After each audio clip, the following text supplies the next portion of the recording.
சைஃப் அலிகானை கத்தியால் குத்திய நபர் வீட்டுக்குள் இருந்த புகைப்படத்தின் சிசிடிவி காட்சி வெளியாகி பெரும் பரபரப்பை ஏற்படுத்தி இருக்கிறது.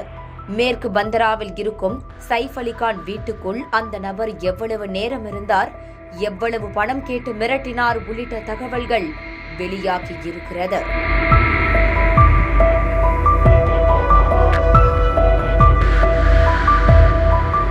பாலிவுட் வட்டாரத்தில் சைஃப் அலிகானின் மீது நடத்தப்பட்ட தாக்குதல் பெரும் புயலை கிளப்பியிருக்கிறது.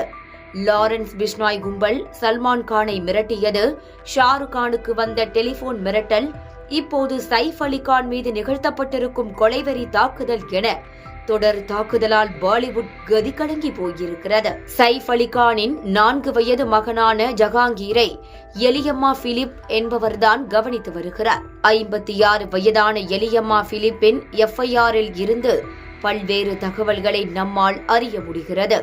சைஃப் அலிகானின் அபார்ட்மெண்ட் ஒரு 2 தள அபார்ட்மெண்ட்.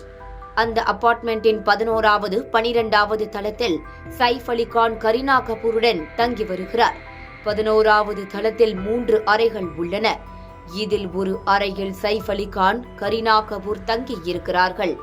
இன்னொரு அறையில் சைஃப் அலிகானின் 8 வயது மகன் தைமூரும் அவரை பார்த்து கொள்ளும் கீதாவும் இருக்கிறார்கள்.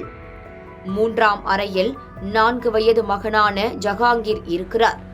ஜஹாங்கீரை 56 வயதான எலியம்மா பிலிப், ஜூனு என 2 பணிப்பெண்கள் கவனித்து வருகிறார்கள். புதன் இரவு 11 மணிக்கு ஜஹாங்கீரை தூங்க வைத்து விட்டு அதே அறையில் 2 பணிப்பெண்களும் தூங்கி இருக்கிறார்கள். 2 மணியளவுக்கு ஜஹாங்கீரின் அறையில் ஏதோ சத்தம் கேட்க எலியம்மா விழித்திருக்கிறார்.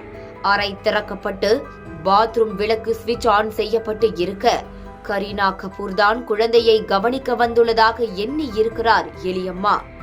ஆனால் அங்கு வேறு யாரோ ஒரு நபர் தொப்பியுடன் இருப்பதை நிழலை வைத்து கண்டுபிடித்து விட்டார் எலியம்மா.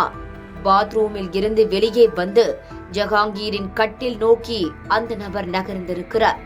பதறி போன எலியம்மா கட்டில் நோக்கி நகர்ந்திருக்கிறார். கத்தாதே என நபர் சைகை செய்யவும் இன்னொரு பணிப்பெண்ணான ஜூனு எழவும் சரியாக இருந்திருக்கிறது. ஏதாவது சத்தம் வந்தால் யாரும் இந்த அறையை விட்டு வெளியே செல்ல முடியாது என எச்சரித்திருக்கிறார் அந்த நபர். பணம் வேண்டும், 1 கோடி ரூபாய் பணம் வேண்டும் என மிரட்டி இருக்கிறார். குழந்தையை நோக்கி எலியம்மா நகர வலது கையில் வைத்திருந்த பிளேடை வைத்து எலியம்மாவின் 2 கை விரல்களையும் காயப்படுத்தி இருக்கிறார். இந்த சந்தர்ப்பத்தை பயன்படுத்திக் கொண்ட இன்னொரு பணிப்பெண்ணான ஜூனோ அலாரத்தை அழித்துவிட்டு குழந்தையுடன் வெளியே ஓடியிருக்கிறார்.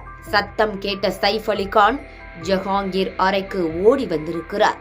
தடுக்க முயன்ற சைஃப் அலிகானையும் இன்னொரு பணிப்பெண்ணான கீதாவையும் பிளேடால் காயப்படுத்தி இருக்கிறார். அப்போது நடந்த தள்ளுமுள்ளுவில் சைஃப் அலிகானை கடுமையாக தாக்கி இருக்கிறார் திருடன். இதில் ஒரு கத்தி சைஃப் அலிகானின் தண்டு வடத்தை பலமாக காயப்படுத்தி இருக்கிறது. ஆனாலும் சைஃப் அலிகானும் கீதாவும் அந்த நபரை அறைக்குள் தள்ளிவிட்டு மேல் மாடிக்கு சென்று விட்டார்கள். அதற்குள் வீட்டிலிருந்த மற்ற 4 பணியாட்களும் எழுந்து உள்ளே வந்திருக்கிறார்கள். இவர்கள் வந்து பார்த்தபோது அந்த 35 வயது மதிக்கத்தக்க நபர் தப்பித்து விட்டார் என்பதை கவனித்திருக்கிறார்கள்.